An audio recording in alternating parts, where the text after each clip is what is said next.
I have a face for this anyhow. All right. Good morning, everyone in Facebook world. Heidi Foy with Bullfrog Creatives. So before we start talking to all the great people, I'm going to talk about the elephant in the room. Yes, I am indeed in a bar in Wyoming, literally the middle of Wyoming. Josh and I are headed to help some friends move this morning. And so if any of y'all have traveled between Casper and Laramie, I guarantee you have either had a Bloody Mary or a real good breakfast at the Virginian in Medicine Bow. So that is where we are. So I think one of our new sponsors today is the Virginian because we also have connected to their Wi-Fi. So it's going to be real exciting today. Jim Boy Hash, who is a rodeo coach at Garden City Community College, posted something yesterday on his Facebook page about a new show, a new entertaining show, I'm sure it's about to be, about the NFR. So, of course, I have the platform and I have the technology, and here we are. So the first broadcast of NFR Hangover is coming to you live at various points in the United States and broadcast right here on Bullfrog Creatives. So today I have Jim Boy Hash and Greg Kernick, and I'm going to let you guys take this over.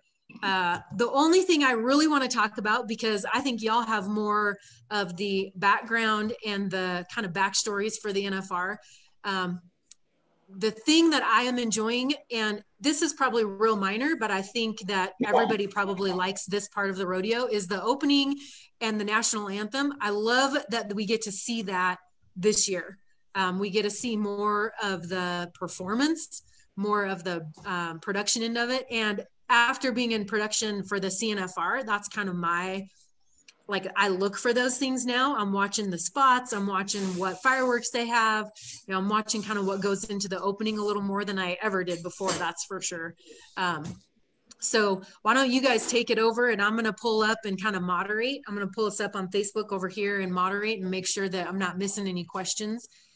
Jim Boy, go ahead and take it over. Well, thanks, Heidi. And when I did that little post there yesterday, it's kind of just messing around like I do a lot of times on Facebook. But I thought, what the heck? It's something that me and my friend Mike Greenleaf have talked about for several years, that we should do a show the next day after perf, because we'd always call and talk about things, make fun of things, or why are they doing this? Why are they doing that, and whatnot. So anyhow, I threw that on there, and then you got a hold of it, and it's funny how technology can just go crazy, and it's funny how technology, back in the old days when we had to, well, I guess when I was a kid, when you watched the last go round, the Heston telecast, and that was pretty neat, and now to what we get to see today, it's come a long way, so it's pretty neat. I asked Greg to join us. Just a little backstory on me and Greg and our friendship and relationship. I met Greg at Panhandle State back about fall of 92, I guess, when I showed up there. I rented me a house, which, by the way, we were pretty upscale because we didn't live in a trailer house, as Goodwell's kind of known for. But Greg come along. He was coming back to school and needed a place to live, and so we moved in together, and he became the assistant coach there. And so we hauled together Bulldog. We hauled my Bulldog and horse Alf a lot of miles, and his Hazen horse Corky, and they pretty much paid our way. So that's pretty neat. He was our assistant coach. He left there. When did you leave there? 94? 94. Yeah, left there in 94 and went to Coach East College to take over for Frank Adams, coaching at Coach East College. And he wanted me to come that next year. I hung around Panhandle for another year after I got out, and then I went down there to be his assistant after Doc Gardner passed away, and stayed there a year. And then I came back to Kansas, got married, and come back here, and this is where I've been. And then he stayed there a while, and then went to Howard College and coached at Howard College for a number of years. And so that's how we know each other. And so it's pretty interesting. We spent some time in Vegas, where the NFR used to be. But remember the time when we was there for the college rodeo, we'd go to the college rodeo twice a year in Vegas in that region. That's when Coach East was in that same region as UNLV, and we was playing blackjack one night, and we had our matching Coach East college shirts on, and the dealer thought we were truck drivers. Yeah, he's pretty sure we were truckers. You know, because during the college rodeo, you wouldn't think the rodeo's in town. You know, the rodeo's only in town during the NFR. So it's kind of funny. We were sure enough outcast to be there just during a college rodeo. So, but Heidi, yeah, you mentioned the opening. Oh yeah, I want to thank our sponsors for this because I'm using the college computer. So I guess I want to give you a plug, Bullfrog Creatives. Tell me what Bullfrog Creatives is. So Bullfrog Creatives actually is just a platform. It kind of started as a marketing company. That's what I do. I do a lot of marketing in my day job and a lot of my former positions. So we originally launched as a full service marketing company and then kind of morphed. Everything changed a little bit. And then I just started writing. It really took off in April when I had my first Zoom. Once COVID hit, everything kind of changed for everybody. So I did a Zoom with Roger to kind of talk about the cancellation of the CNFR. And then I just kind of went from there and started interviewing colleges. So I don't know, I guess an influencer blog, just a page to create connections for the video world and the Western world. And I don't know, talk about something that I love. So I think I've always been real good at BSing, and now I have a platform to do it. Cool. Perfect. Well, like I said yesterday, I'm like, hell, I already got 2 or 3 sponsors, Bullfrog Creatives, and I thought, well, I'm using the college's laptop here, so I got to give a plug for Garden City Community College Rodeo Team. And then also Double Rafter Rodeo Livestock, which is my little side gig of nine goats and bucking horses. Listen, I don't think there's anything little about having that many goats. So actually, just a little note here about tonight. Tim O'Connell, the champ, has drawn Pretty Woman, H10 Pretty Woman, a horse that I raised and sold to High-Low Pro Rodeo a few years ago. And so it's pretty neat. I'm excited to see that. I've been hoping to see that matchup. And so that'll be something, you know, that'll be looking forward to tonight. Back in 2017, I had 2 go-round runs in a row. Garden City Gal won the 6th round of the bronc riding, and then they won the 7th round on Pretty Woman. So that's 2 pretty neat nights for us right there. But anyhow, enough of that. Greg, what about the opening? Did you get to see the opening last night? Heidi mentioned the opening. I did. Excellent last night. You know, I'm a fairly big military supporter, and that kind of tribute right here at home, that's cool. That's cool, you know, because if you're not at the rodeo in Vegas, you'd have never seen that. No. I agree totally. Cowboy Channel RFD, they've changed the game immensely. There will never, I don't see us ever going backwards. And I can remember being cut out to watch some downhill skiing back eons ago that, you know, oh, we got to cut away going to these downhill skiers right now. And, or they bring you in late because of some basketball game that, you know, they were 0-26 at the time, but man, they're playing today, you know. Or the night when Jim Sharp was getting on Mr. T and they cut away. Cut away. Him, you know. Yeah, everybody's in this back before cell phones. I mean, you're burning up the landline. Hey, did you get him rode? What happened there, you know? Throwing stuff at your TV. Yeah, calling ESPN immediately. But yeah, that was pretty neat last night to watch, you know, the Oath of Enlistment performed. That was pretty cool. And the looks on some of them kids' faces, like, oh, it's getting real. Yeah, for sure. So I talked a lot. I posted a picture last night because it was really moving. And to be able to create that kind of emotion in your audience, not only in the audience that's sitting right there, but to do that through the television screen, like that's just another step up as far as I'm concerned in the writing and the production. But man, it was real. That was really emotional on my end to watch those kids make that kind of commitment to the country and have it be, I don't know, it was a good opening. And that's something that, you kind of strive for, wanting to make sure that you touch on people's emotion and get them really drawn in right there, right off the bat. So very good job. I really appreciated that. You know, I thought the national anthem was more traditional in a march fashion versus what maybe a lot of folks have come accustomed to. Mm-hmm. Yeah. You know, I yeah. know they So have to do auditions and tryouts all year to get that job.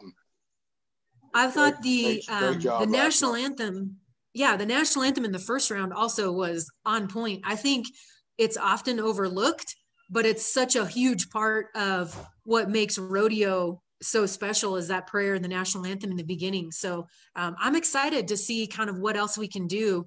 And I think their use of, I know we're kind of limited as far as the spotlights and stuff for the CNFR, but I feel like they have unlimited resources at Globe Life. So I think it'll just get better and better as the week goes. You know, that opening was great. And then you followed it up with possibly the most popular woman in the United States right now amongst sure enough, amongst the red states. Everybody knows who Governor Noem is, and she is fantastic, not only as a spokesman for our game, but just a representative. And then Clem, we got to hear Clem's voice. How long has it been since we've heard Clem's voice? Did you see that little clip at the very beginning of it? It was, it showed like an NFR from long ago, an opening carrying the flag, and it was Clem doing an opening deal. So it was pretty cool. That's a voice that I really miss hearing, especially in our circuit, Prairie Circuit. A lot of history with Clem and what he brought to the sport. Yeah. What else? What have you seen? I think it's been. Go ahead. It's been really fun to see just how many college kids who are currently competing in the NIRA also qualify for the CNFR or the NFR. I think that's been really cool to watch. No doubt. I mean, it's pretty much it's like a passage, you know, you about expect them anymore. You don't hear too many of them going right from high school. There'll be a few that'll go on, but yeah, it's neat. And then it's really neat to some of them that they say, well, they was at the college finals. They might have been, they made it a short go, and I don't even remember the name, you know, so it's just, it's neat to see how that works out. There's just getting to be so many more opportunities for them as far as online learning and, you know, these Zooms and all the available technologies really changing the game. Yeah. It's kind of different. The arena, me and Heidi talked a little bit about last night about the arena. It's you know, like the arena wrap, you know, and I think you two have both been in the meetings, the CNFR meetings. Remember when we get yelled at, don't put your arms on the fence.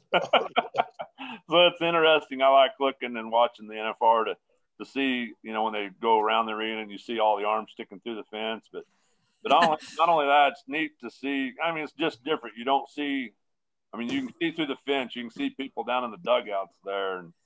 And you know, I don't know if they just didn't want to, you know, the cost of getting the coroplast boards to the, you know, hauled from Vegas out there, whatever. But, you know, like we've talked about, a bunch of us talked about in the circle, is we're just glad, you know, just thankful they can have the rodeo. So I don't care if they had to have it, you know, down in the riverbed in Garden City. It'd have been, you know, neat. It's just neat that they were able to have it. So, but it's different seeing people warming up back in the background and all that. That's a little different from the old, and I think you're going to see some changes. You know, when it does go back to Vegas, maybe, I don't, you know, there's still the whole deal of they got to get out of there and get in the casinos. But I've been told that they take about 4 minutes between each event there right now. Like they're running them tractors in there more. And that was a funny deal the other night. I called a stock contractor when I heard they was going to drag in the barrel racing, and I called and he answered the phone and, oh my God, no, I'm not going to drag during a performance. But who knows what that, you know, might bring in. And the breakaway open, you know, if you'd asked us 10 years ago, would you ever see the breakaway rope in the NFR? Heck no. But they're getting really close. Who knows? They're getting really close. And I think a lot of people were had the misconception that it was going to be in the NFR in the performance this year. So just to clarify, there's 3 days. What is it? Wednesday, Thursday, Friday next week that they're going to have just a 3-day event. But I think you're right. I think it's real close to being in the show. If our bareback riders keep going down, if them numbers keep going down, they may have to do something there. I don't know. Mm-hmm. You know, with as fast as that event moves, it shouldn't be that big of a holdup to run 15 girls right quick. You know, the ladies have earned that spot. You know, they've definitely put in the time, and it's a growing so rapid that, you know, their numbers, they'll have 300 young ladies show up at a breakaway rope, and it's crazy.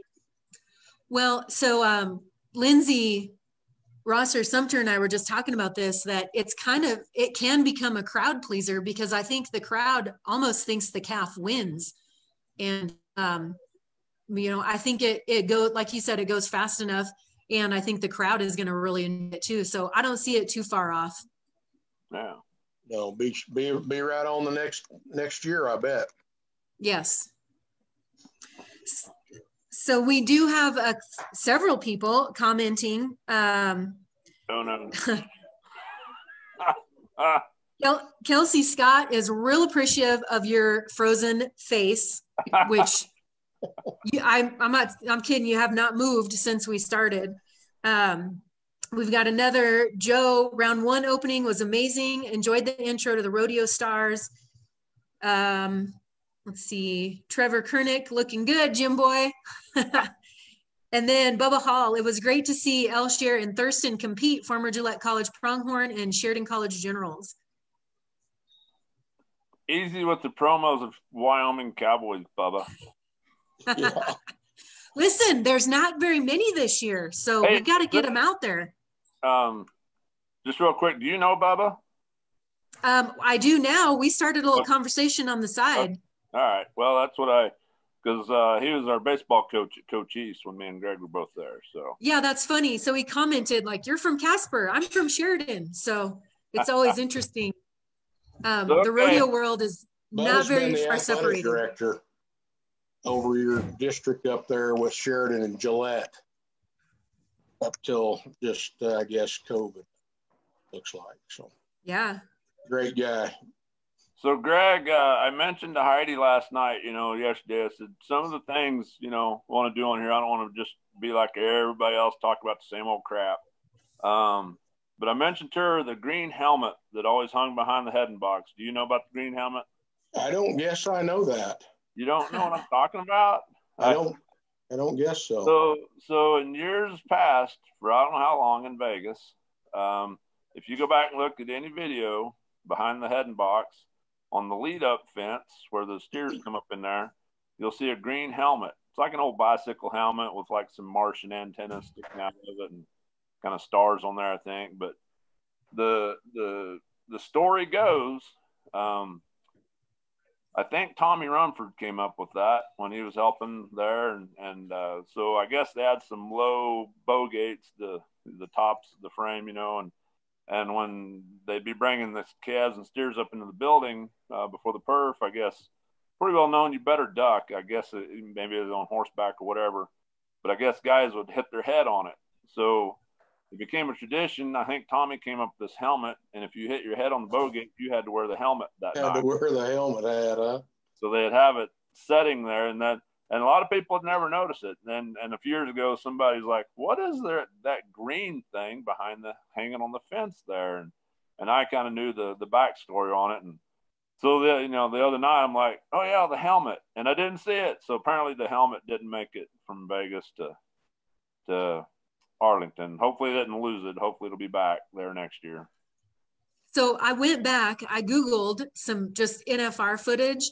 And you can totally see it hanging back there. It's like a lime green. And I'm sure you can see it real good when they're doing the live feed, because they get so close into the to the riders in the boxes. So it's pretty funny. I had to go look and see for myself. Just little things like that that's pretty neat. So What well, about and you mentioned, go ahead. you know, something that, like you mentioned for the CNFR, and we talked about it last night too. When you're on the production side of it, there's tons of little stories like that that go on. And I think that's the interesting part of rodeo. And that's kind of the behind the scenes stuff. So thanks for sharing that. We appreciate it. Yeah. So I do have another question. What are y'all's thoughts on the Bulldog, and what should Matt Reeves be doing to get his horse breaking towards the middle more? Maybe quit heading on him during the week.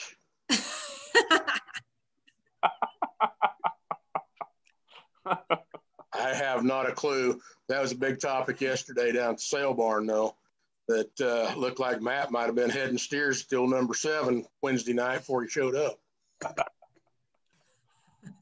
I don't know. I don't know who knows? I don't have the answer there. So let's talk about the barrel racing a little bit. A horse that if you had him, I just know leaving the box, and that's critical, and maybe, just the dimensions of the arena and everything's a little different, and who knows? But old Jangalang, if they have to, he'll bring them to him if they have to. But me and Greg rode a horse, Alf, and Alf is infamous. A lot of people know him. A lot of people rode him. A lot of people cussed him, but a lot of people won money on him. But if you remotely had him facing down the pen, you better nod your head. If he was in the corner, kind of, it's, not quite like the horse that Jewel Hazen's riding there. If you backed him there, he might rear, spin around, jump him out of the arena. But once you felt him hit that corner, you knew he was going to give you a good go. But them bulldogging horses, it's tricky. You just never know. But the funny thing was there's some talk of Wag. How long it'd take for him to get on the scooter. Didn't take him long. He made a change pretty quick, and it's there's people asking me about Emily Miller. When's she gonna change, do something different? And I'm like, well, the only person that can answer that would be Emily, and she ain't gonna tell you. And I can tell you, she's headstrong enough that she's gonna do what she wants to do and what she thinks is right, and she's gonna stick by her decision. That's the way all them guys will be. That's just how you got to do it. So let's talk about the barrel racing a little bit. Do you think there's a completely different game plan running a full-size pattern so many times? I mean, does everybody have a spare horse? I don't know. I think everybody has one kind of lined up. And did you see me last year? I led one in last night or last year night. Did you see that?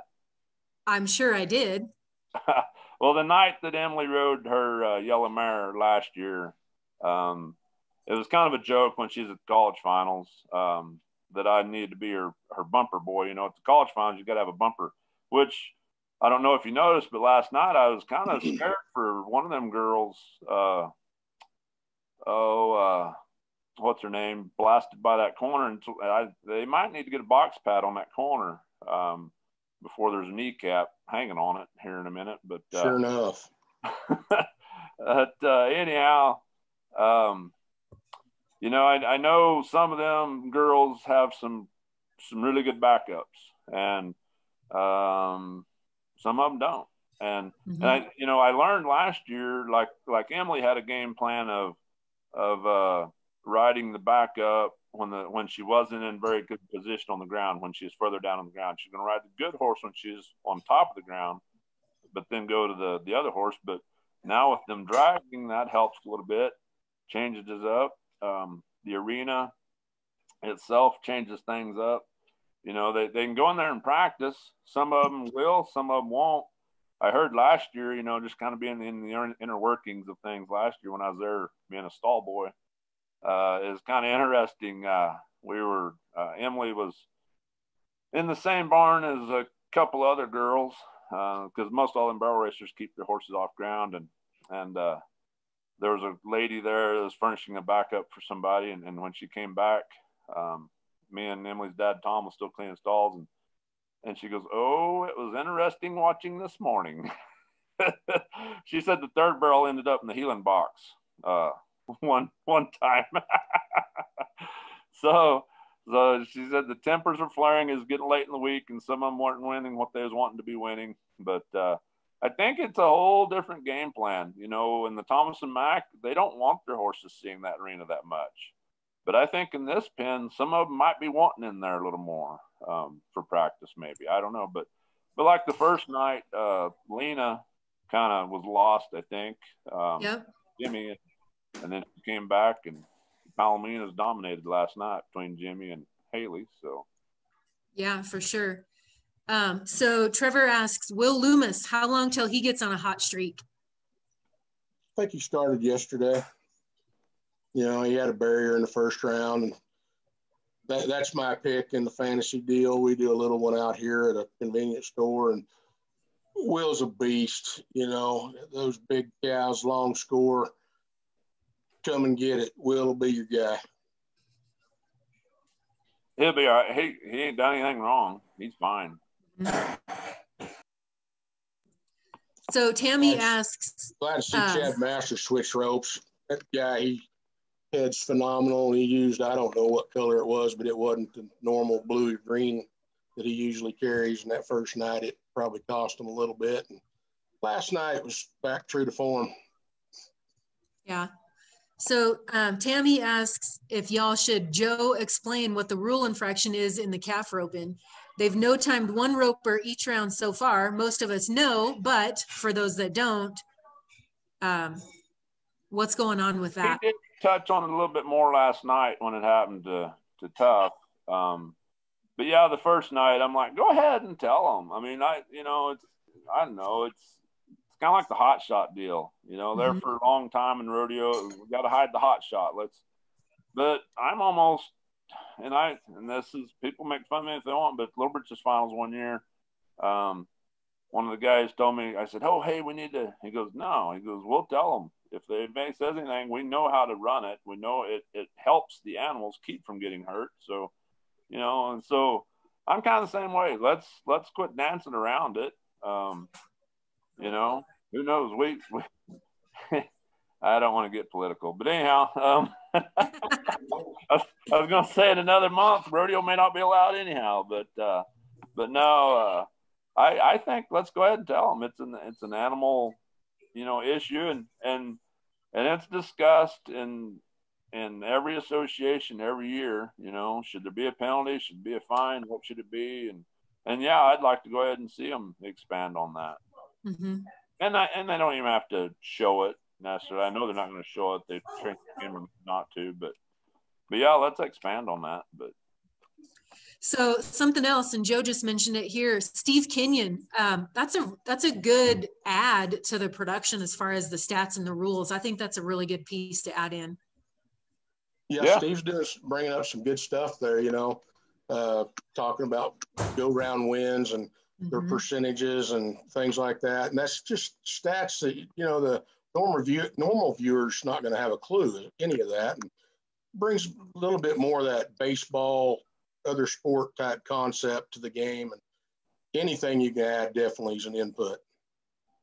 What do y'all think about the payoff? You know what I'm saying? Well, it's not really official, is it? Well, I don't know, but whatever they win, it doesn't matter what they win. They, like the go-rounds are paying $15,000, but they're going to count the money they would have won in Vegas as points.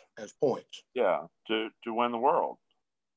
But in my opinion, you're playing with monopoly money there. I mean, I don't know. I mean, in my opinion, it you know, they didn't count they didn't count how much more Shad could have won throughout the year to expand his lead even more, you know. But now they're going to let other people cut into his lead a little easier, in my opinion. I don't know. In my opinion, it is what it is. If them guys wanted more added money, go get it. Go bring some more sponsors in, like we have to do in every other open association that we have. But I don't know. I feel like they ought to be rodeoing for the money that they're actually going to be able to put in their account.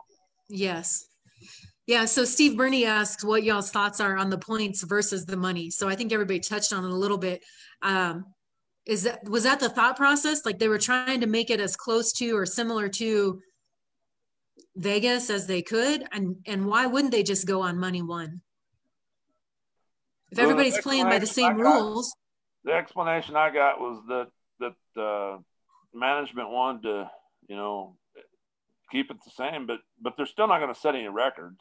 I don't think, but I could see at the end of after it's over, there's going to be a debate, as to who really won it, because there'll be people auditing it. They'll have their calculators out.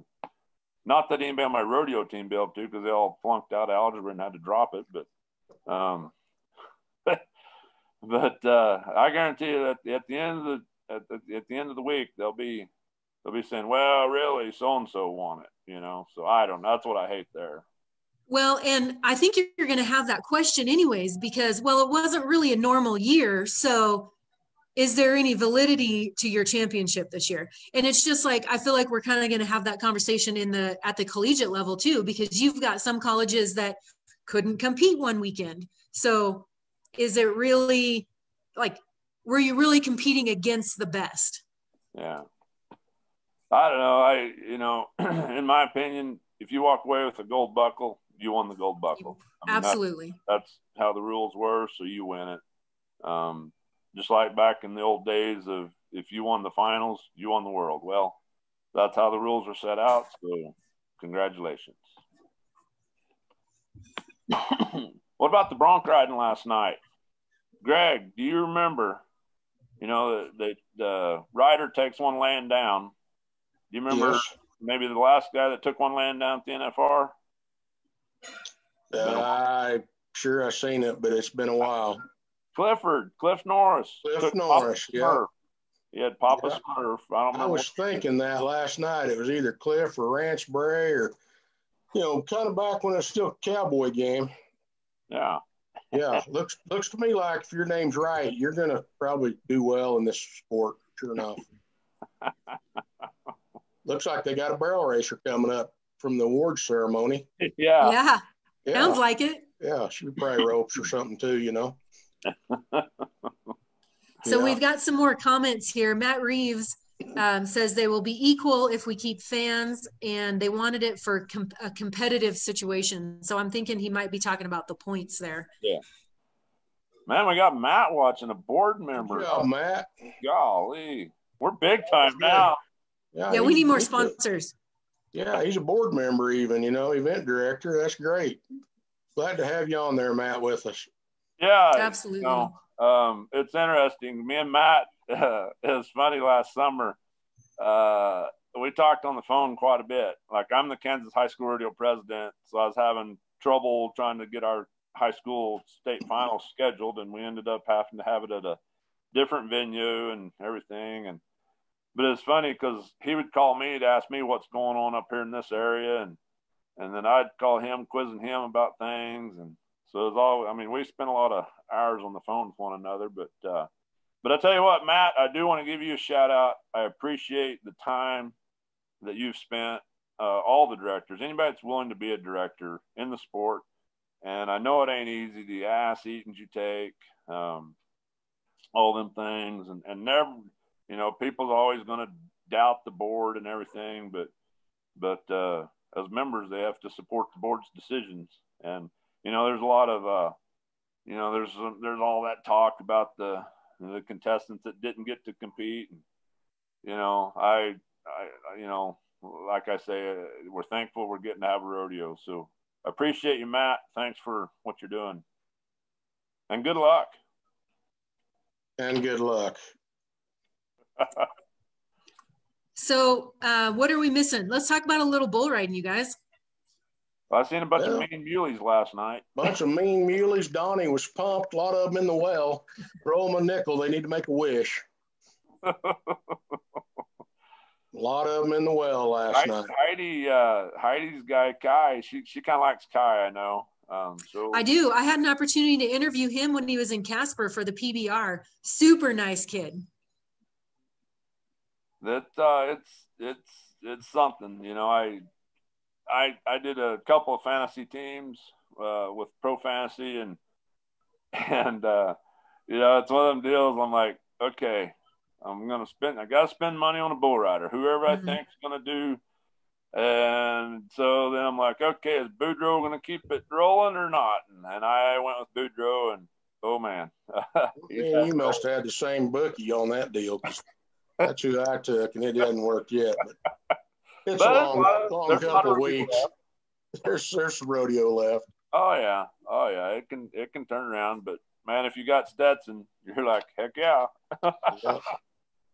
I'm doing good, but I don't know. They said, I think some people commented about how the bulls weren't really, the pen wasn't, but maybe set evenly, but they're animals, you know, and nothing will make you look stupider than a bucking animal that you're bragging on. I bucked a colt at our high school rodeo in the barrack ride, and I was needing to get one more video on him, trying to promote him, trying to sell him, going to get him to the big time, and I got a little overzealous and screwed up the flank, and he ran off, and and everybody came to watch him, and like, oh man, how'd it go? I'm like, not with the darn. I was mad the rest of the day. So if you're a stock contractor, you know, people think, oh, that'd be cool to get in the stock contracting game. Yeah, it's fine and dandy until they make you look stupid. So they're animals. You never know what they're going to do, but that was a pretty wild ride that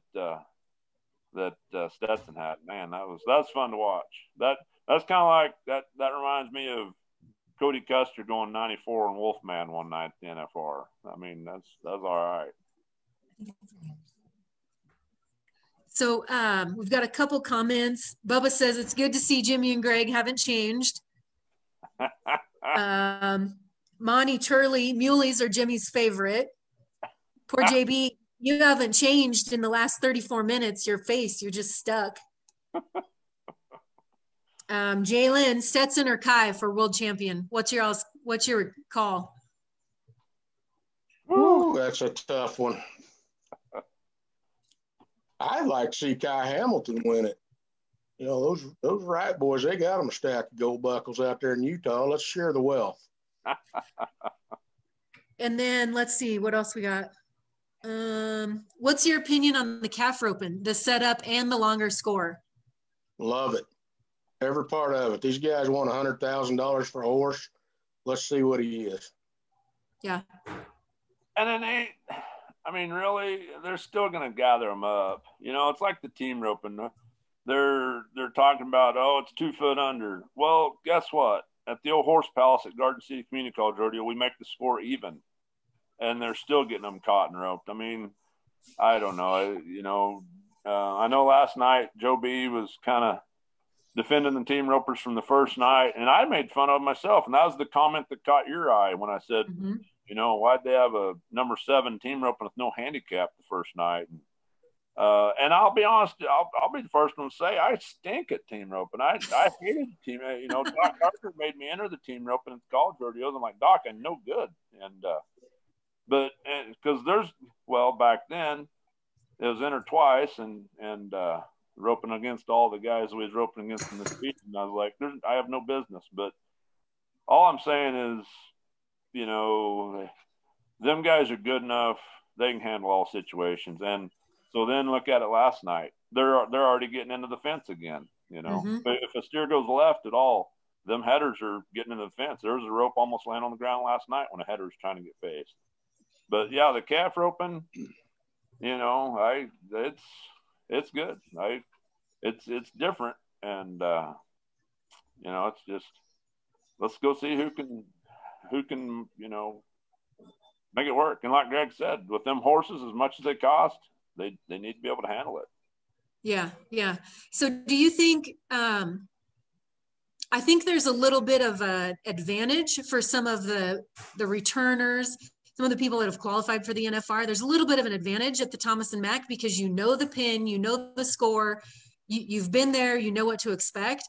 And now we've kind of switched it. I feel like there is no advantage for anyone at this point. Y'all have to watch the line. You've got to see what the move is. And it almost kind of levels the playing field a little bit. I mean, there's still a matter of, you know, everyone's real good at this level, and now it's just a mental game. But at least you have that that's taken out of the equation. I really like the whole setup, longer score, better display of horsepower, horsemanship even. And, Yes. and throughout, whatever event you pick, you have to bring your game every day, every day. You can't skip one on the calf roping in time in 7. Not going to happen at this setup. A lot of wrapping the halves in first 2 rounds. You're seeing these guys prepared the stock excellent. It's excellent in my opinion. Always liked the timed events the very best, and for them to bring that number of cattle that are prepared that well, let these guys have the best opportunity to compete. Lots of us are old school fans. We've always liked a little bit bigger of a score than say a little building type setup, and this venue is fantastic for that. Looking at it on the TV, it compares more to say Rodeo Houston versus like the American. San Antonio would compare more to the Thomas and Mack. It's a great opportunity, and gosh, it'd be really cool to keep that thing here in Texas. I bet it'll be interesting the next time the contract comes up. I think last time, there's more people talking about Florida than Texas, and I think this time it'll be seriously. People will be more open to it for sure. Yeah. Yeah, they're getting the job done for sure. Hey, I had a joke I came up with this morning. Uh-oh. You know why everybody's having to wear masks down there? Because there's so much hot air, down there in Texas. So hell. Everybody breathe. Everybody. Jim, I guess we reverse roles. I remember when you was a big Texan when I met you, and now you're Kansan. So. Well, but I grew up in the Panhandle. We never were really considered part of Texas, Yeah, you was an honorary Okies, nearly. So we have a question from Gunnar Stapleton. Can Texas add the money that Vegas can? If they fill that building, I bet they can. I'll bet so. And looks like there's a lot of opportunity for a lot of seats yet. I heard the first night, I heard from somebody there, and we'll have to get somebody on here next few days that's been attending there. But I heard, how it goes, that there's 18,000 people in there the first night. And it looks pretty empty, And what did Thomas and Mack seat? 14? I think. That sounds about right. 14, 18, something like that. And, that building capacity will be like 72,000 or something.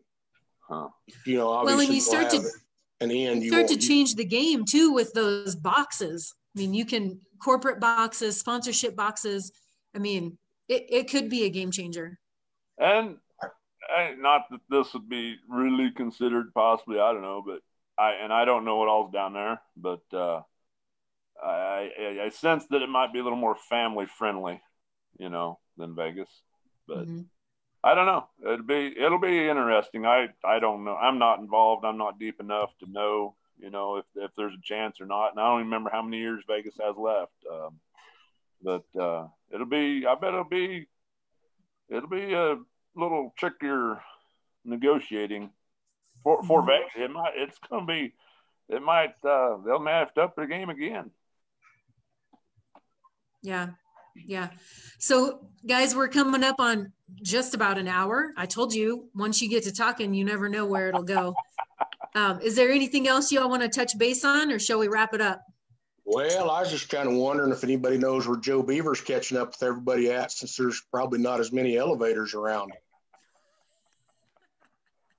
I haven't heard that comment yet. I don't know where he's finding them. I'm guessing you'll hear him say, I passed Jess Pope down at the KOA campground this afternoon. Probably so, yeah. These guys camping all over town out there.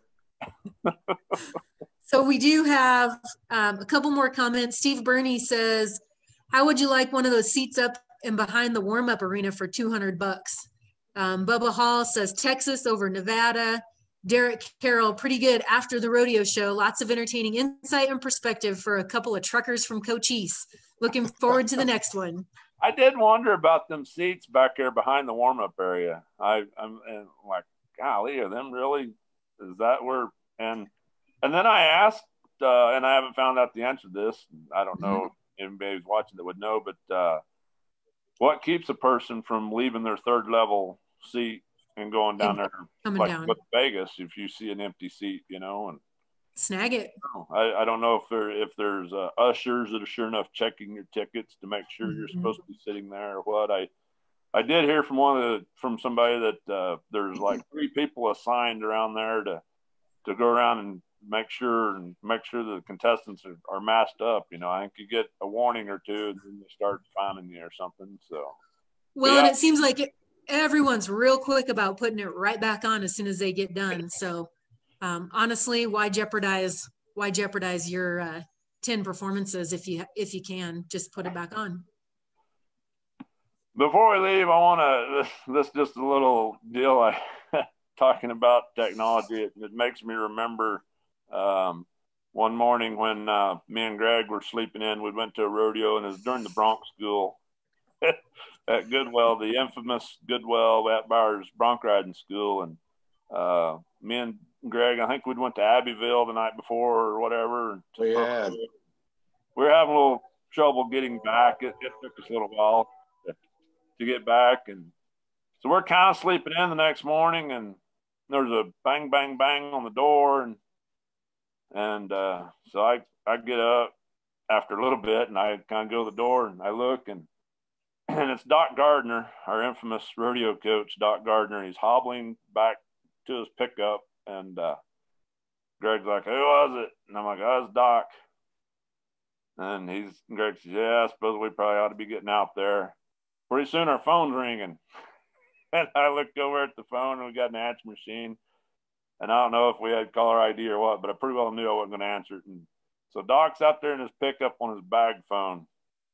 And he says, "Oh, if I don't see some damn cowboys pouring out of that house pretty soon, I'm going to light the damn thing on fire." That's exactly what he left on the machine. He said, "We bad need some help at the Bronx School." Yeah, there will be a few folks understand that. That's funny. So you guys, this has been really good. We've got some good viewers. I think it'll probably continue to grow. So you probably better sharpen your pencils a little bit. And I probably better too. So tomorrow, Jim, who do we have tomorrow? Oh, man. We've got Tony Branquinho from Chinafornia, as he likes to refer as he calls it. So Tony Branquinho, another former NRA coach. And is he back into coaching again, I think? I don't know that. We'll have to find out. And then Todd Butcher from Nebraska, a rodeo judge and whatnot. So anyhow, we'll try to I'll get some different perspectives. I'll try to get a contestant or 2, and